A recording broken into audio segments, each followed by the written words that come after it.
नमस्कार, home food Marathi या चॅनलवरती आपले स्वागत आहे. आज आपण छान मस्त खमंग अशी मूग डाळीची भजी करणार आहोत. साधी आणि सोपी रेसिपी आहे. चला तर रेसिपीला सुरुवात करूया. त्यासाठी बघा मी मूग डाळ भिजवून घेतलेली आहे आणि चाळणीवर छान नितळायला ठेवलेली आहे.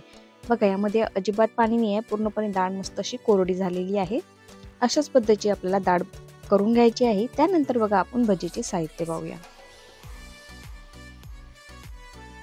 बघा 7 ते 8 मी हिरव्या मिरच्या घेतलेल्या आहे, 1 इंचचा आल्याचा तुकडा घेतलेला आहे, 1 चम्मच जिरं घेतलेले आहे, 1 चम्मच मी धने घेतलेला आहे आणि एक छोट्या आकाराचा एक लसणाचा गाठा घेतलेला आहे, कढीपत्ता घेतलेला आहे, चवीनुसार मीठ आणि हळद घेतलेली आहे. त्यानंतर बघा बारीक कट करून मी कांदा घेतलेला आहे. भजीमध्ये कांदा भरपूर घातल्याने भजी चविष्ट बनतात आणि बारीक कट करून कोथिंबीर घेतलेला आहे. आता हे संपूर्ण साहित्य आपण मिक्सरच्या पॉटमध्ये घालूया आणि याची छान जाडसर अशी भरड तयार करून घेऊया.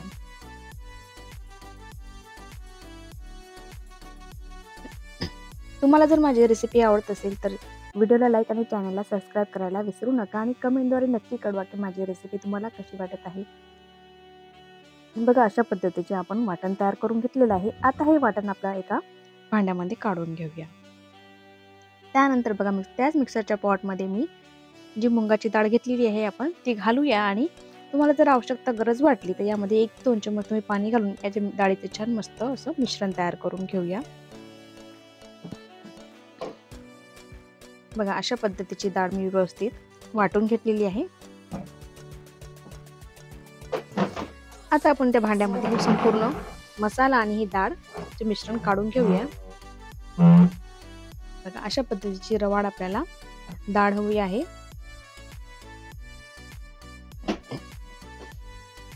संपूर्ण जे डाळीचं मिश्रण आहे ते आपण आता याच्यामध्ये काढून घेऊया.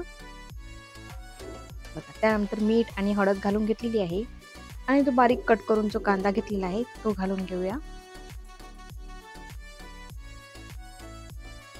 त्यानंतर हे जे मिश्रण आहे ते हाताने आपण व्यवस्थित मिक्स करून घेऊया. बघा त्यानंतर हे मिश्रण हाताने आपण व्यवस्थित 1-2 मिनिटं फेटून घेणार आहोत. अशा पद्धतीने मिश्रण फेटून घेतल्याने छान मस्त मिश्रण हलकं फुलकं होतं आणि आपली भजी सोडा न घालता छान मस्त अशी कुरकुरीत अशी आपली भजी तयार होतात. बघा मस्त असं 1 ते 2 मिनिटं आपण आता हे मिश्रण फेटून घेणार आहोत.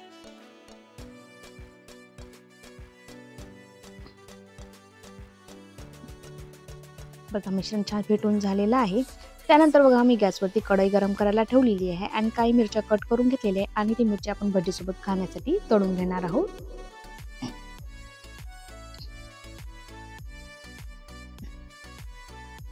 बघा मिरच्या व्यवस्थित तळून झालेल्या आहेत. त्या आता आपण काढून घेऊया.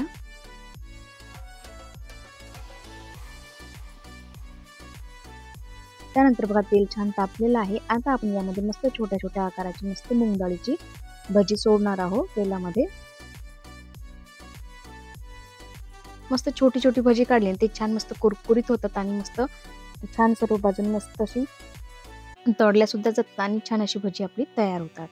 बघा आता संपूर्ण भजी जी आहे ती आपण आता घालून घेऊया. आता कढईमध्ये जेवढी भजी बसतील तेवढी भजी आपण घालून घेऊया आणि भजी थोडी कडक झाल्यानंतर झाऱ्याच्या साहाय्याने ते मग नंतर आपण अलटपलट करून घेऊया. बघा मस्त अशी आपली भजी तयार होतात खमंग. तुम्ही मिरची बरोबर किंवा पुदिन्याच्या चटणी बरोबर ही भजी खाऊ शकतात. खूप छान ही भजी तयार होते. या होळीला मस्त अशा पद्धतीची भजी नक्की बनवा. खमंग आणि खुसखुशीत अशी ही भजी तयार होतात. मस्त आपली ही भजी तयार होणार आहेत. अशा पद्धतीची रेसिपी एकदा नक्की ट्राय करून बघा. बघा मस्त अशी ही भजी खायला रुचकर अशी लागतात. तुम्ही पुदिन्याच्या चटणी बरोबर किंवा मिरची बरोबर ही भजी खाऊ शकता.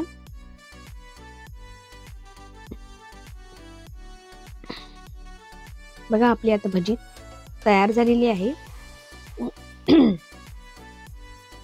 अशाच पद्धतीने मी दुसरी बॅच सुद्धा बनवून घेतलेली आहे.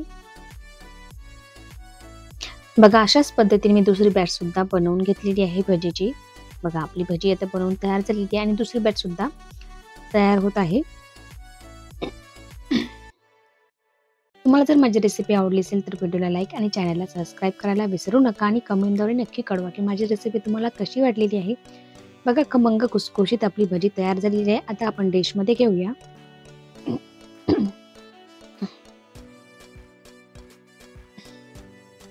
बघा किती छान ही भजी आपली मस्त खमंग तयार झालेली आहे. लगेच भेटूया नवीन रेसिपी सोबत. तोपर्यंत बाय बाय.